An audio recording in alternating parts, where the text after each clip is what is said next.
భర్త చనిపోయారు, చేతిలో రూపాయి లేదు, కళ్ళ ముందు ఆకలితో ముగ్గురు పిల్లలు. అలాంటి క్లిష్ట పరిస్థితిలో సమాజం ఏమనుకుంటుందో అన్న భయాన్ని పక్కన పెట్టి పురుషులకే పరిమితమైన రంగంలో అడుగుపెట్టి చరిత్ర సృష్టించింది మధ్యప్రదేశ్కు చెందిన సంధ్య మరావి.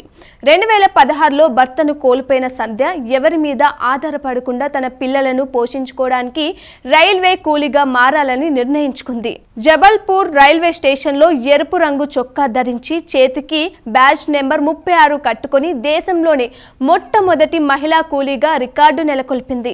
ఈమె కష్టం సామాన్యమైనది కాదు. ప్రతిరోజు ఏకంగా 45 కిలోమీటర్లు ప్రయాణించి రైల్వే స్టేషన్కు వస్తుంది. ఎండ వాన లెక్క చేయకుండా ప్లాట్ఫామ్లపై లగేజీ మోస్తూ కష్టాన్నే నమ్ముకుంది. పగలు కూలీగా బరువులు మోస్తూ రాత్రి ఇంటికెళ్ళాక అమ్మగా పిల్లల చదువు బాధ్యతలను చూసుకుంటున్నారు. కష్టాలకు కుంగిపోకుండా తన భుజాలపై ప్రయాణికుల లగేజీతో పాటు తన పిల్లల భవిష్యత్తును మోస్తున్న సంధ్య మరావి నేటి మహిళా లోకానికి నిజమైన స్ఫూర్తి.